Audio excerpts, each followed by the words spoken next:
কি করছে আমি ঠিক বুঝতে পারছি না, সামনে গিয়ে দেখতে হবে ব্যাপারটা। কি সুন্দর মাছ, মানে কচ্ছপটা মানে পায়ে দিল, মুখে বলে দিল যে কচ্ছপ পায়ে। শোনো না, এবার পিকু আর মামা গেল। শুধু পিকুকে বলে চল পিকু একটু কি করছো গো? হাজরাতে বেড়ে, কি করে মুখটা দেখি না গো। হাজরাতে বেড়ে শুধু গেল।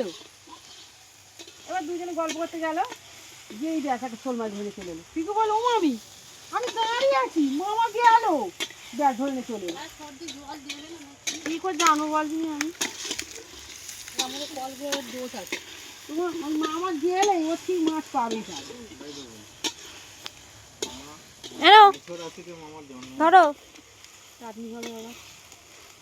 এটাও ধরো। কি সোনা, এখন দেবো না পরে দেবো? কখন দেবো? পরে। নেবু পাতা, নেবু পাতা। তুমি কেন কাটলে কলা পাতাটা? তোমায় কে বললো কাটতে? কত কেটে নিয়ে এসছি জানো? অনেক কেটে নিয়ে এসছি। আমি ধুইতে শুরু করে দিয়েছি। বড় অনেক জল তোলা আছে। এই কথা দিলি লঙ্কা গুঁড়ো, কালালে কাটনি করে দিচ্ছিস। ব্যাপার হচ্ছে এই বড় মাঠ আর এই মাঠের সামনে রান্না, কত ব্যাপারটা সুন্দর না?